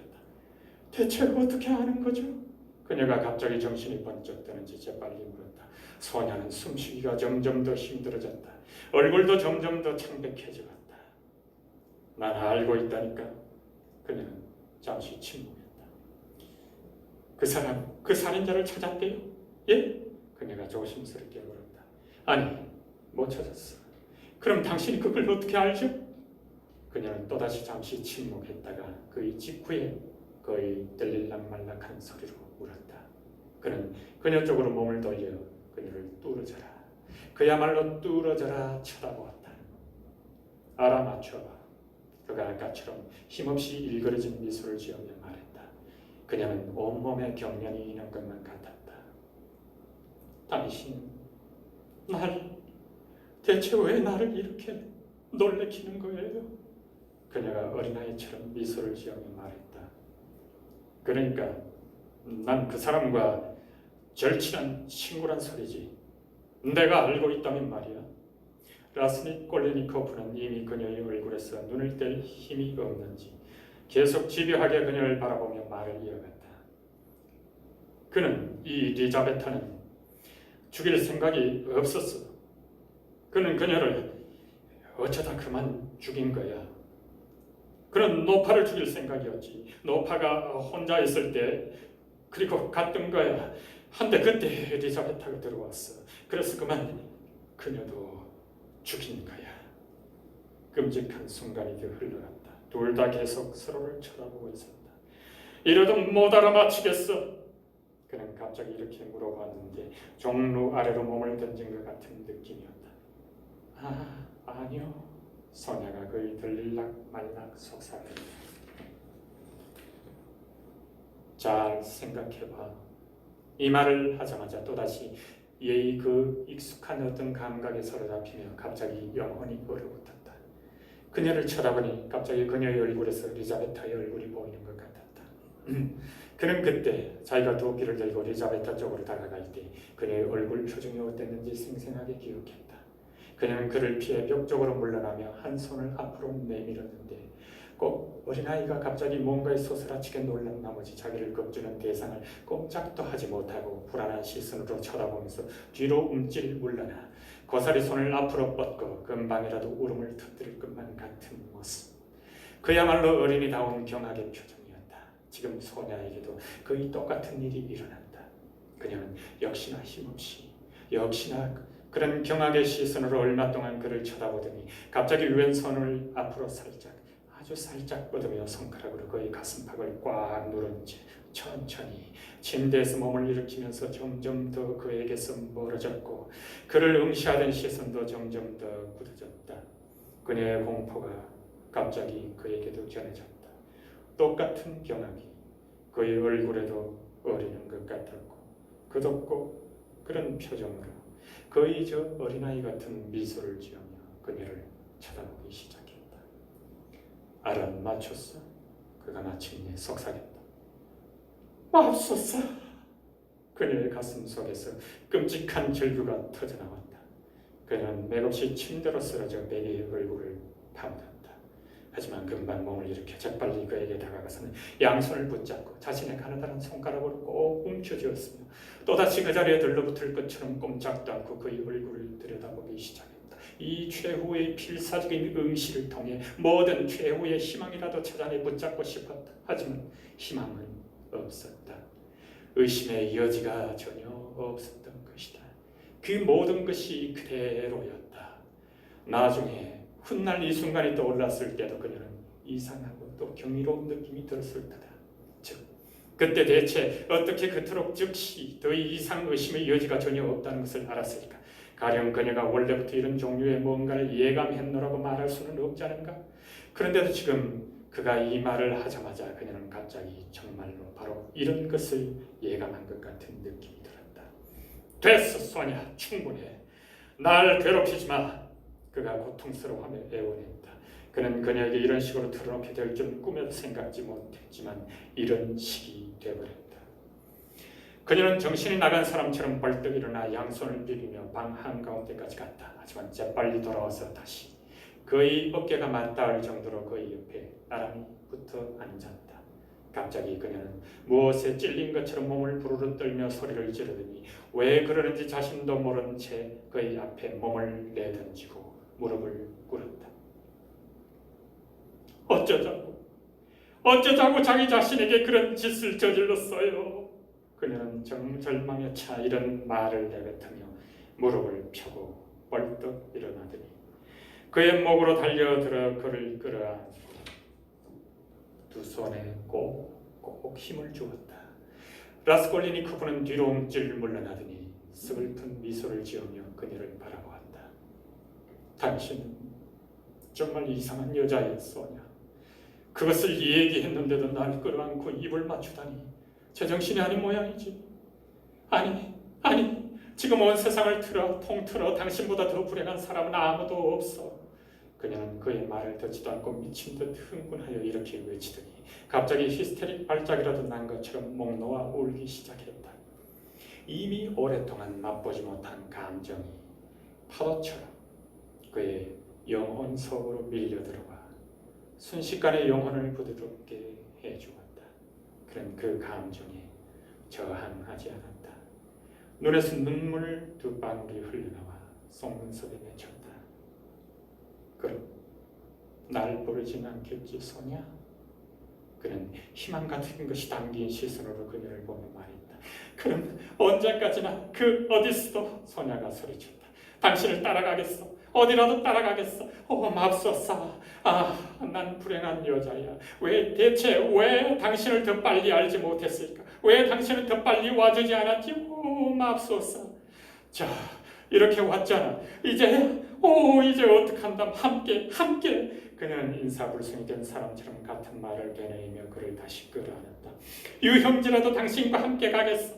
이 말에 갑자기 그의 얼굴이 일그러졌고 입술에는 아까처럼 증오에 찬 그의 오만불선한 냉소가 어리었다. 있잖아, 소냐. 그가 갑자기 어떤 영감에 사로잡혀서 말했다. 내가 지금 무슨 말을 할 거냐 하면 말이야. 만약 내가 오직 굶주림 때문에 사람을 찔러 죽였다면 하고 그는 말 한마디 한마디에 힘을 주고 아리송하지만 진심 어린 눈으로 그녀를 바라보며 말을 이어갔다. 그랬다면 난 지금 행복했을 거야. 이 점 똑똑히 알아도. 한데 그게 당신과 무슨 상관일까? 한데 그게 당신과 무슨 상관일까? 잠시 후 그는 어떤 절망마저 보이며 이렇게 외쳤다. 그래! 내가 지금 당장 고약한 짓을 저질렀노라고 자백한들 당신과 무슨 상관이 있을까? 날 상대로 그런 바보같은 성질을 그른들 그게 당신과 무슨 상관이냐고! 어휴, 소냐! 내가 지금 이러자고 당신을 찾아온 거야? 소냐는 또다시 무슨 말을 하려다 그만 입을 다물었다. 내가 어제 당신들과 함께 가자고 한 건 나에게는 당신밖에 남지 않았기 때문이야.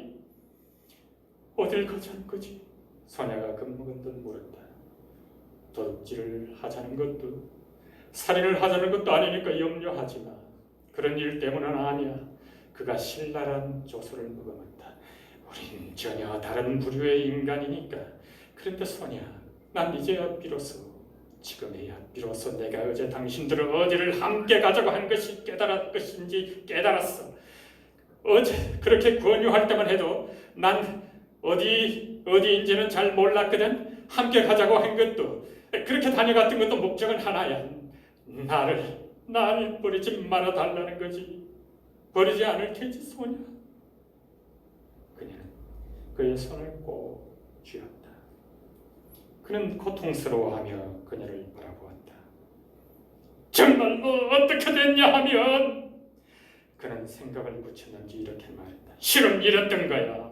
그러니까 난 나폴레옹이 되고 싶었고 그 때문에 사람을 죽였어. 자, 이제 이해가 돼? 아니, 소녀가 순진하게 소심하게 속삭였다. 그래도 말해줘. 어떻든 이해할 거야. 마음속으로는 전부 이해할 거야. 그녀가 그에게 강청했다. 이해할 거라고?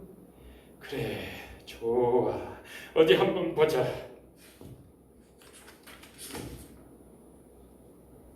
라스콜리니코프는 이런 말을 하면서 소녀를 쳐다보았지만 그녀가 말을 알아들었는지 어떤지 더 이상 신경도 쓰지 않았다.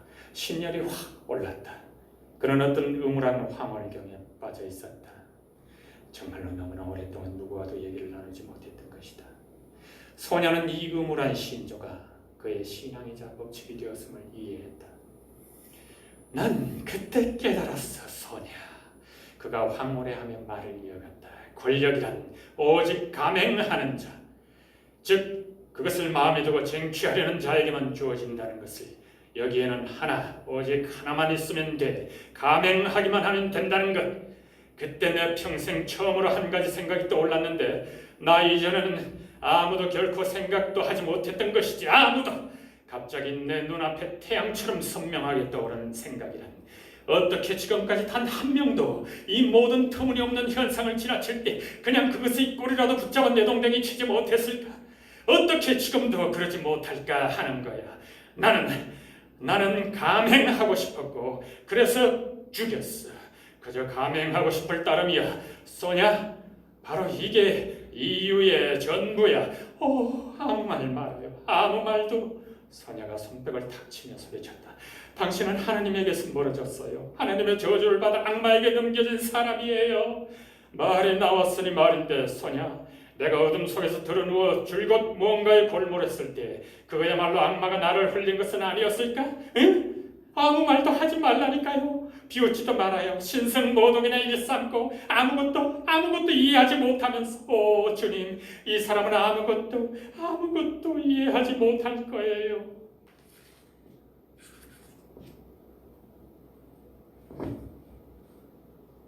들어봐. 내가 그때 노파에게 간 것은 그저 시험하기 위해서 들렀던 걸 뿐이야. 그렇게 알아도 그러고는 죽였군요. 죽였어요. 죽였다니. 대체 그게 무슨 소리예요? 과연 사람을 그런 식으로 죽이나? 사람을 죽이러 갈 때 과연 그때 내가 한 것처럼 할까 말이야. 언제 당신에게 얘기해 주지. 내가 어떤 식으로 갔는지. 내가 과연 노파를 죽인 거야? 난 나 자신을 죽인 거야. 노파가 아니라. 어쨌거나 그로써 나 자신을 작살낸 거야. 단번에 영원토록. 그 노파를 죽인 것은 악마지 내가 아니야. 됐어 소냐, 됐다고. 날 그만 내버려둬. 그는 경련이 일만큼 비탄에 잠기며 갑자기 소리쳤다. 그냥 내버려둬. 그는 무릎에 팔꿈치를 대고 두 손바닥으로 머리를 펜지처럼 꽉 쥐었다. 이렇게 고통스러워하면서 소냐의 입에서 괴로움의 천전류가 터져나왔다. 자, 이제 어떻게 하지? 말해봐. 그가 갑자기 고개를 들고서 절망에 빠져 추하게 일그러진 얼굴로 그녀를 바라보며 물었다.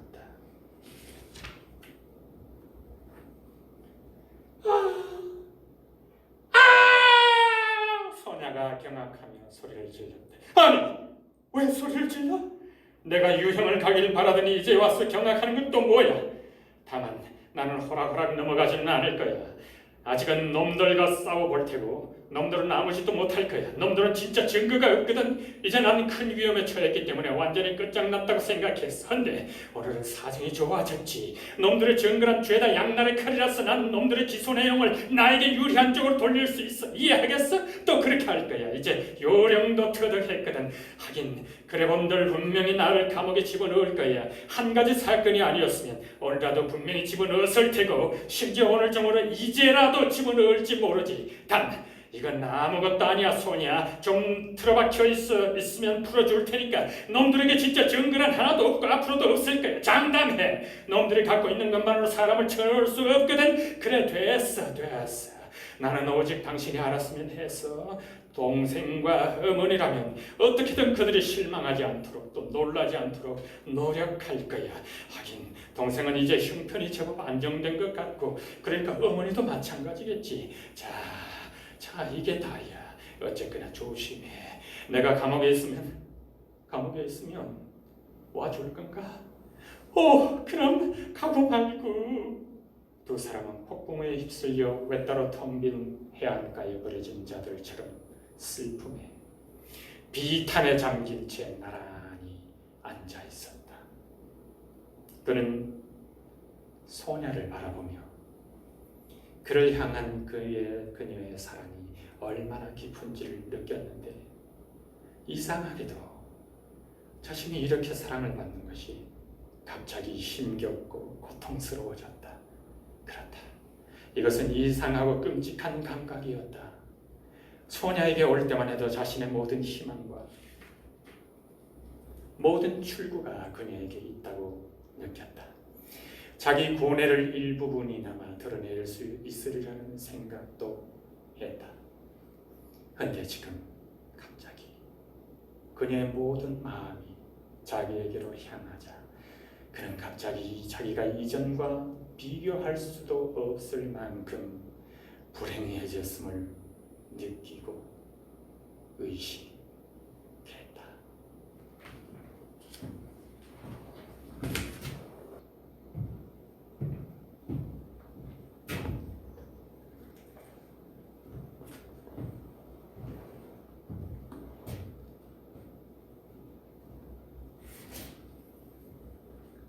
그는 센나야 광장으로 들어섰다. 사람들과 부딪히는 것이 불쾌했지만 그것도 몹시 불쾌했지만 그럼에도 사람들이 더 많이 보이는 쪽으로 걸어갔다. 혼자 남을 수만 있다면 세상의 모든 것을 다 내어주었을 것이다. 하지만 단 한순간도 혼자 있지 못할 것임을 스스로 절감했다. 군중 속에서 어떤 술 취한 사람들이 추태를 부리고 있었다. 그는 자꾸만 춤을 추고 싶었지만 자꾸만 엉뚱한 쪽으로 나뒹굴었다. 사람들이 그를 에워쌌다. 라스콜리니코프는 군중 속을 헤치고 들어가 몇 분간 그 술 취한 사람을 보다가는 갑자기 짧고 단속적인 웃음을 쏟아냈다. 잠시 뒤에는 이미 그를 잊었고 심지어 그를 보고 있으면서도 보지 못했다. 마침내 그 자리를 떴는데 자기가 어디에 있는지도 모른 채였다. 하지만 광장 한복판까지 나오자 갑자기 몸을 한번 움찔하는가 싶더니 어떤 감각이 일시에 그를 장악함과 동시에 몸과 마음을 전부 사로잡아 버렸다. 갑자기 소냐의 말이 떠올랐다. 교차로로 가서 사람들 앞에 절을 하고 땅에 입을 맞춰 그 땅에 죄를 지었으니까 그리고 온 세상을 향해 큰 소리로 나는 살인자다 라고 말해. 이 말이 떠오르자 온몸이 떨려왔다. 최근 들어 쭉 특히 최근 몇 시간 동안 저 출구 없는 우수와 불안에 너무나 거세게 짓눌렸던 탓에 그는 이 충만하고 완벽하고 새로운 감각의 가능성에 마냥 몸을 맡겼다. 그것은 무슨 발작처럼 음습하여 영혼 속에서 하나의 불꽃처럼 타오르는가 싶더니 불길이 되어 그를 휘어감았다. 그의 내부에 있던 모든 것이 한꺼번에 누그러지고 눈물이 왈칵 솟구쳤다. 그는 서 있던 자세 그대로 땅바닥에 쓰러졌다. 광장 한복판에 무릎을 꿇고 땅바닥까지 몸을 숙여 절을 하고 쾌감과 행복을 맛보며 그 더러운 땅에 입을 맞추었다. 일어난 다음에도 또 한 번 절을 했다. 저봐, 술에 떡이 됐군. 근처에 있던 어떤 청년이 한 소리를 했다.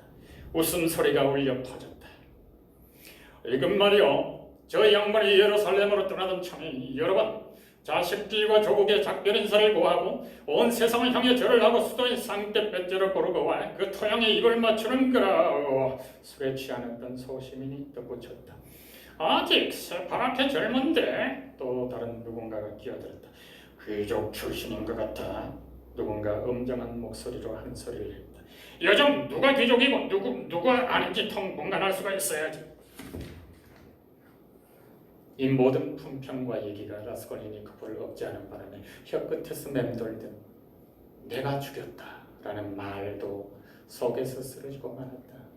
그래도 그는 이런 야유를 모두 차분한 마음으로 참아내고 주위를 둘러보지도 않고 곧장 골목을 가로질러 경찰서 쪽으로 걸어갔다. 도중에 어떤 환영 같은 것이 하나 눈앞에 으렁거렸지만 놀라지는 않았다. 응당 그럴 수밖에 없으리라는 예감이 진즉부터 들었던 것이다. 샌나냐 광장에서 땅바닥까지 몸을 숙여 한 번 더 절을 하고 왼쪽으로 방향을 틀었을 때 그는 50걸음쯤 떨어진 곳에서 소냐를 발견했다. 그는 그를 피해 광장의 어느 목조 건물, 가건물 뒤에 몸을 숨기고 있었는데 그러니까 그의 서글픈 여정을 계속 함께하고 있었던 것이다. 라스콜리니코프는 그 순간 소녀는 이제 영원토록 그와 함께할 것이며 운명이 그를 어디로 이끌든 세상 끝이라도 그를 따라갈 것임을 단번에 느꼈고 또 깨달았다. 가슴이 송두리째 뒤집혔지만 이미 그는 숙명적인 장소에 다다랐다. 그는 제법 씩씩하게 마당으로 들어섰다. 3층까지 올라가야 했다. 일단은 올라가자. 그가 생각했다. 대체로 숙명적인 시간까지는 아직 멀고 시간도 많이 남았고 많은 것을 다시 생각해볼 여유도 있는 것 같았다. 나선형 계단에는 이번에도 예의 그 쓰레기와 달걀 껍질이 흩어져 있고 이번에도 집집마다 문이 활짝 열려 있고 이번에도 부엌에서 탄내와 악취가 풍겨나왔다. 라스콜리니코프는 그때 이후로 여기에 온 적이 없었다. 다리가 저려오면서 수시로 꺾였지만 그럼에도 계속 걸어갔다. 그나마 잠깐 걸음을 멈춘 것은 숨을 돌리고 옷매무새를 바로잡기 위해 사람다운 모습으로 들어가기 위해서였다. 하지만 무엇을 위해서? 대체 왜? 자신의 거동을 따져본 뒤 갑자기 생각했다.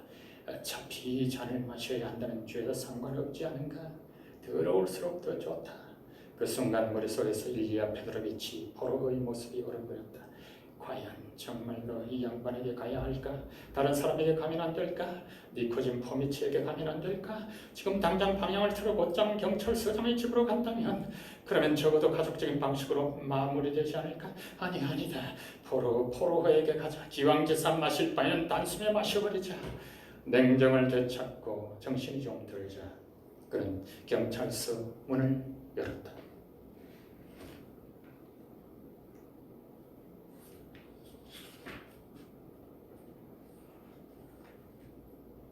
그는 밖으로 나왔다. 몸이 휘청거렸다. 머리도 빙빙 돌았다. 자기가 두 발로 서 있는지 어떤지 잘 느껴지지 않을 정도였다. 그는 오른손으로 벽을 짚으며 계단을 내려가기 시작했다. 한 손에 수첩을 든 먼지 같은 사람이 맞은편에서 경찰서로 올라가며 그를 밀친 것 같았다. 또 어떤 강아지가 아래층 어디에서 찢어대는 것 같고 어떤 여자가 그 강아지를 향해 방망이를 던지며 고함을 지르는 것 같았다. 그는 아래로 내려가 마당으로 나갔다. 거기 마당. 출구에서 멀지 않은 곳에 창백하다 못해 완전히 사색이 된 소녀가 서 있었으며 그녀는 기한 시선으로 그를 바라보았다. 그는 그녀 앞에서 걸음을 멈추었다. 그녀의 얼굴에는 뭔가 고통스럽고 괴로운 것이, 뭔가 절망적인 것이 어려웠다. 그녀는 두 손을 탁 마주쳤다. 얼빠진 것 같은 흉한 미소가 그의 입가에 맴돌았다. 그는 잠깐 서 있다가 쓴웃음을 지으며 다시 위층의 경찰서로 방향을 틀었다. 일리아 페드로비치는 자리에 앉아 무슨 서류를 뒤적이고 있었다. 그의 앞에서 방금 계단을 올라가며 라스콜리니코프를 밀쳤던 그 사내가 있었다. 또 오셨군요. 뭘 두고 가셨습니까? 아니, 왜 그러십니까? 라스콜리니코프는 창백해진 입술, 미동도 없는 시선으로 조용히 그를 향해 걸어가 책상 앞까지 파투 다가갔으며 한 손으로 책상을 짚고 뭔가 말하려고 했지만 그러지 못했다. 들리는 건 종잡을 수 없는 무슨 소리뿐이었다. 몸 상태가 엉망이 시고려. 자, 의자. 여기 의자에 앉아요. 좀 앉아요. 물 좀 가져와. 라스콜리니코프는 의자에 털썩 주저앉았지만 영 마뜩치 않은 듯 깜짝 놀란 일리아 페트로비치의 얼굴에서 눈을 떼지 않았다. 두 사람 잠시 서로를 쳐다보며 기다렸다. 물을 가져왔다. 바로 제가. 라스콜리니코프가 말문을 열었다. 물부터 마셔요. 라스콜리니코프는 한 손으로 물을 물리치고 조용히 띄엄띄엄 하지만 또박또박 말을 했다. 바로 제가 그때 관리 미망인인 노파와 그 여동생 리자베타를 도끼로 살해하고 금품을 훔쳤습니다. 일리아 페드로비치는 입을 딱 벌렸다. 사방팔방에서 사람들이 몰려들었다. 라스콜리니코프는 자신의 진술을 되풀이했다.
시베리아, 광활하고 황량한 강기슭에 러시아의 행정 중심지에 속하는 한 도시가 있다.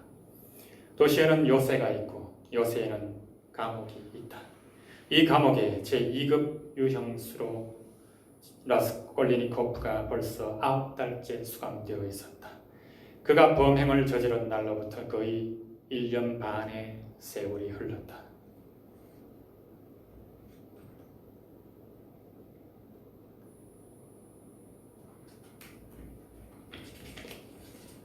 그는 벌써 오래전부터 아팠다.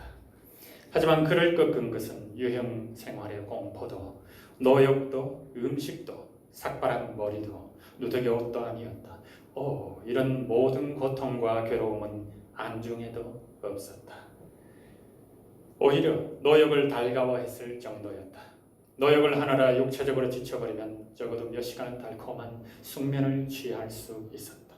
그리고 음식이 바퀴벌레가 둥둥 떠있는 묽은 쉬가 그에게 무슨 의미가 있었을까? 옛날 학창시절에는 그나마 먹지도 못하는 일이 허다했다. 옷은 따뜻했고 그의 생활 양식에도 적합했다. 족쇄는 몸에 차고 있다는 느낌도 없었다. 삭발한 머리와 줄무늬 재킷이 수치스러웠을까? 하지만 누구 앞에서 소녀 앞에서? 소녀는 그를 무서워하는데 과연 그가 그녀 앞에서 수치스러웠을까? 현재로서는 대상도 목적도 없는 불안이, 또 미래를 봐서도 아무런 보상도 없는 끊임없는 희생만이 바로 이런 것이 그의 앞에 도사린 세상의 전부였다. 8년 후에도 그는 겨우 32살밖에 되지 않고 얼마든지 인생을 새로이 시작할 수 있다고 한들 무슨 상관이란 말이냐? 무엇을 지향해야 할까? 대체 왜 살아야 할까? 그저 존재하기 위해서 산다? 하지만 예전에도 이념을 위해, 희망을 위해, 심지어 환상을 위해 자신의 존재를 내놓을 각오를 했던 일이 1000번은 좋게 넘었다. 존재한다는 것만으로는 항상 부족했다. 그는 늘 더 많은 것을 원했다. 오직 자신의 소망의 힘만 믿고서 그 무렵 스스로를 다른 사람보다 더 많은 것이 허용된 사람으로 여겼는지도 모르겠다. 설령 운명이 그에게 회환을, 가슴을 저미고 잠을 쫓아버리는 타는 듯한 회환을 보냈다고 한들, 그로 인한 끔찍한 고통 때문에 눈앞에 올가미와 심년이 어른거렸다고 한들 그는 그것을 반겼으리라. 고통과 눈물, 사실 이것도 삶이 아닌가? 하지만 그는 자신의 범죄의 회한을 느끼지는 않았다. 적어도 그는 예전에 자신을 감옥까지 몰고 간 그 추악하고 정말 바보 같은 행동에 분개했듯 자신의 어리석음에 분개할 수도 있었으리라. 하지만 이미 감옥에 들어와 자유를 누리는 지금 자신의 모든 행동을 새로이 검토하고 숙고해보니 그것이 예전에 그 운명적인 순간에 생각되었던 것처럼 그렇게 어리석고 추악하게 생각되지는 않았다.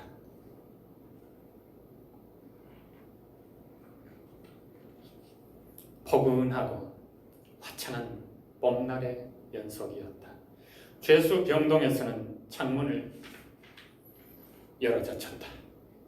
소녀는 그가 병동에 몸져 누워있는 동안 병문 안을 2번밖에 못 왔다. 매번 허가를 받아야 했고 그것이 꽤 어려운 일이었기 때문이다. 그래도 종종, 특히 저녁 무렵에는 병원의 마당, 창문 밑으로 찾아오곤 했는데 이따금씩은 그냥 마당에 잠깐 서서 멀리서나마 병동의 창문을 보려고 그랬다. 그러던 어느 저녁 무렵 이미 거의 다 나은 라스콜리니코프는 잠이 들었다. 그러다가 잠에서 깨어나 무심코 창가로 다가갔더니 갑자기 멀리 병원 대문 옆에 소녀가 보였다. 서서 뭔가를 기다리는 것 같았다. 그 순간 무언가가 그의 심장을 찌르는 것 같았다.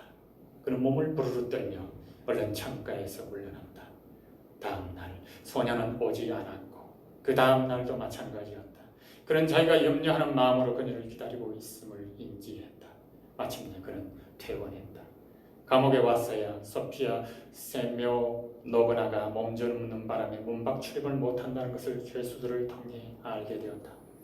그는 몹시 염려되어 그녀의 상태를 알아봐 달라며 사람을 보냈다. 곧 그녀의 병이 별로 위중하지 않았던 사실을 알게 되었다.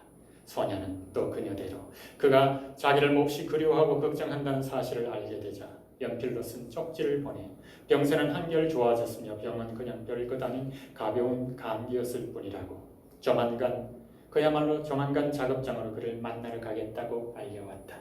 이 쪽지를 읽자 그는 심장이 아플 만큼 거세게 뛰었다. 그날도 화창하고 포근했다. 이른 아침 6시경 그는 작업장에 강기슭으로 향했는데 그곳 창고에는 설화석고를 굽는 가마가 있고 그것을 갈기도 했다. 그리로 보내진 일꾼은 3명뿐이었다. 그중 죄수 1명은 호송병과 함께 무슨 연장을 가지러 요새에 갔다. 또 다른 죄수는 장작을 펴서 가마에 쌓기 시작했다.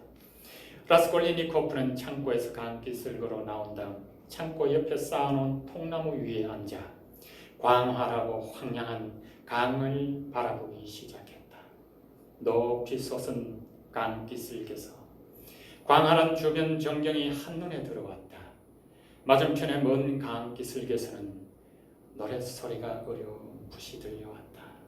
그곳 햇살을 듬뿍 받은 아득한 초원에는 유목민들의 천막이 가물가물한 정처럼 그무스름해 보였다. 그곳에는 자유가 있고 이곳과는 전혀 다른 사람들이 살고 있었으며 그것은 아예 시간이 멈추듯 아브라함과 그 양떼의 세기가 여전히 끝나지 않은 것 같았다. 라스콜니코프는 자리에 앉아 꼼짝도 하지 않고 눈도 떼지 않고 앞만 바라보았다. 그의 상념은 환몽으로 관조로 바뀌었다. 아무 생각도 하지 않았지만 어떤 우수의 마음이 달뜨고 괴로웠다.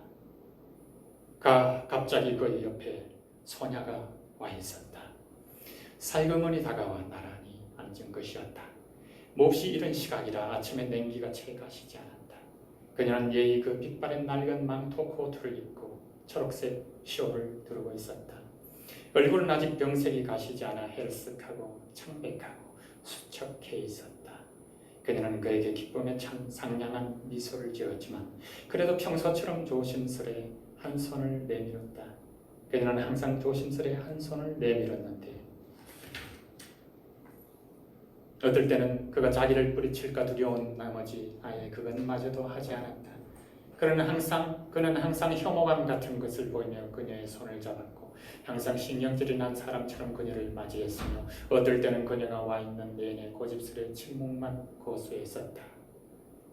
이제 그들 둘뿐이었고 그들을 보는 사람은 아무도 없었다. 호성명은 그때 마침 몸을 돌린 상태였다. 어떻게 이런 일이 일어났는지 그 자신도 알지 못했지만 갑자기 무언가가 그를 훌쩍 들어올려 그녀의 발밑으로 내던져진 것 같았다. 그는 울면서 그녀의 무릎을 끌어안았다. 첫 순간 그녀는 너무 경악한 나머지 얼굴이 죽은 사람처럼 질려버렸다. 그녀는 자리에서 벌떡 일어나 벌벌 떨면서 그를 바라보았다. 하지만 이내 바로 그 순간 모든 것을 깨달았다. 그녀의 눈은 무한한 행복으로 빛났다. 그녀가 깨달은 사실, 더 이상의 의심의 여지가 없는 사실이란 그가 자기를 사랑한다는 것, 무한히 사랑한다는 것, 마침내 이 순간이 도래했다는 것이다. 그들은 말을 하고 싶었지만 그럴 수 없었다. 눈에는 눈물이 고였다. 둘 다 창백하고 야유였다. 하지만 병색이 완연한 이 창백한 얼굴에서 이미 새로워진 미래의 아침 노을이, 새로운 삶을 향한 완전한 부활의 아침 노을이 빛나고 있었다. 사랑이 그들을 부활시켰고 한 사람의 마음이 다른 사람을 위해 무한한 생명의 원천이 되어주었다. 그들은 기다리며 참기로 마음먹었다. 그들에게는 아직 7년이라는 세월이 남아있었다.